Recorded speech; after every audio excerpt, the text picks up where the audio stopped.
நமஸ்காரம். நான் ஆஸ்ட்ரோ அமிர்தா பேசுகிறேன். இன்றைக்கி நாம் பார்க்க போகிற தலைப்பு எதை பற்றி என்றால், எப்பொழுதும் போல கிரகங்களின் அடிப்படையில் கேள்வி பதில்தான்.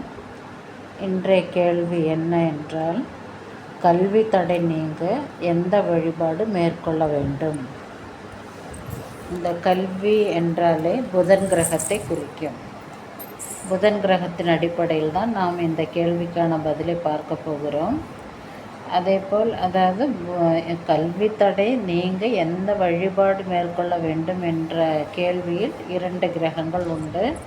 ஒன்று புத கிரகம், இன்னொன்று குரு கிரகம். ஏனென்றால் வழிபாடு என்றாலே தெய்வத்தை குறிக்கும். எனவே குரு கிரகமும் அடங்கியுள்ளது இந்த கேள்வி. அதாவது 2 கிரகங்கள், புதன் கிரகம், குரு கிரகம், 2 கிரகங்களும் இந்த கேள்வியில் அடங்கியுள்ளது. இந்த கேள்விக்கான பதில் என்ன என்பதை பார்ப்போம். கல்வி தடை ஏற்படுகிறது என்றால், புதன் அதாவது புதன் கிரகம் நம்முடைய ஜாதகத்தில் நல்ல நிலைமையில் இல்லை என்றால் பிரச்சனை உண்டாகும் கல்வியில். அதைத்தான் நாம் கல்வி தடை என்கிறோம். எல்லாருக்கும் இந்த கல்வி தடை இருக்காது. ஒரு சில குழந்தைகளுக்கு, ஒரு சில ஜாதகர்களுக்கு அவர்களின் புத கிரகத்தின் நிலைமை சரியான இடத்தில் இல்லை என்றால், ஜாதகத்தில் சரியான இடத்தில் இல்லை என்றால், நல்ல இடத்தில் இல்லை என்றால், அல்லது அனுகூலமான இடத்தில் இல்லை என்றால், நிச்சயம் கல்வியில் சில பல தடுமாற்றங்கள், பிரச்சனைகள் ஏற்பட வாய்ப்பு இருக்கிறது. எனவே இந்த கல்வி தடை நீங்க, அதாவது புதனுடைய நல்லா இல்லாத நிலைமை மாறி நல்ல நிலைமைக்கு வர வேண்டும் என்றால், புதன் நல்ல நிலைமைக்கு வந்துவிட்டால் நிச்சயம் கல்வியில் எந்த பிரச்சனையும் இருக்காது. எனவே புதனுடைய நல்லா இல்லாத நிலைமையை மாற்ற வேண்டும் என்றால் எத்தகைய வழிபாடு செய்ய வேண்டும் எனில், ஒருவேளை நீங்கள் சிவன் கோவிலை தேர்ந்தெடுத்திருக்கிறீர்கள் என்றால், அந்த சிவன் கோவிலில் தட்சிணாமூர்த்தியும் சரஸ்வதி தேவியும் இருந்தால், இவர்களுக்கு புதன்கிழமை அன்றும் வியாழக்கிழமை அன்றும் நீங்கள், அதாவது வியாழக்கிழமை குரு பகவானுக்கும் சரஸ்வதி தேவிக்கு, அதேபோல் புதன்கிழமை சரஸ்வதி தேவிக்கு குரு பகவானுக்கும் நீங்கள் வழிபாடு செய்வதென்றால் அர்ச்சனை செய்துவிட்டு வரலாம். எந்த நபருக்கு சரியான கல்வி வரவில்லையோ, அதாவது கல்வியில் தடை உள்ளதோ, அந்த நபரின் பெயரை சொல்லி இந்த கோவிலில் அர்ச்சனை செய்துவிட்டு வரலாம். இது மாதிரி ஒவ்வொரு புதன்கிழமை வியாழக்கிழமை செய்யவும்.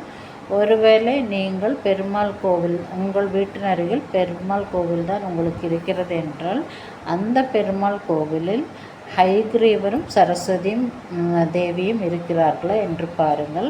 ஹயக்ரீவரும் சரஸ்வதி தேவியும் இருந்தால் அந்த இடத்தில் புதன்கிழமை அன்று நீங்கள் சரஸ்வதி தேவிக்கும் ஹயக்ரீவருக்கும், அந்த புதன் நீச்சமான ஜாதகருக்கு தேவையான அர்ச்சனையோ இல்லை உங்களால் முடிந்த அபிஷேகமோ ஆராதனையோ நீங்கள் ஒவ்வொரு புதன்கிழமையும் செய்து வரும்பொழுது நிச்சயம் புத கிரகத்தின் அனுகிரகத்தாலும் குரு கிரகத்தின் அனுகிரகத்தாலும் அந்த புதனுடைய நீச்ச நிலைமை அல்லது புதன் கிரகத்தினுடைய வலுவிழந்த நிலைமை மாறி நல்ல வலுவான நிலைமைக்கு வந்து, அந்த படிப்பு மந்தமான குழந்தையோ அல்லது கல்வியில் ஆர்வம் இல்லாத குழந்தையோ, அல்லது புதன் நீச்சம் என்றாலே, அல்லது புதன் கிரகம் அந்த கிரகத்தின் நிலை ஜாதகத்து நல்ல விதமாக இல்லை என்றாலே நிச்சயமாக அந்த ஜாதகர் நல்ல நண்பர்களை வைத்திருக்க மாட்டார்.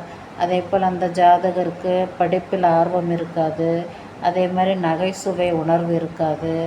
அதே போல் எந்த ஒரு ஞானம் என்றால் ஒரு அறிவுபூர்வமான கலை நுட்பங்கள் அந்த மாதிரியெல்லாம் அந்த நபரிடம் இருக்காது. பல இடர்பாடுகள் உண்டாகும்.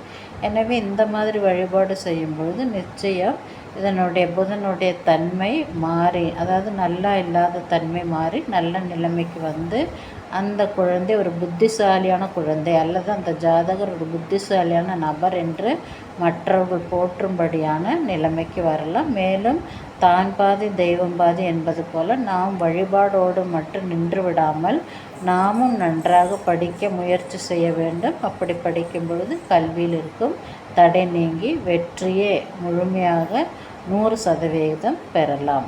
எனவே இந்த வீடியோ உங்களுக்கு பிடித்திருந்தால் மற்றவருக்கு ஷேர் செய்யும், அதேபோல் சப்ஸ்கிரைப் செய்ய மறக்க வேண்டாம். Bye from Astro Amrita.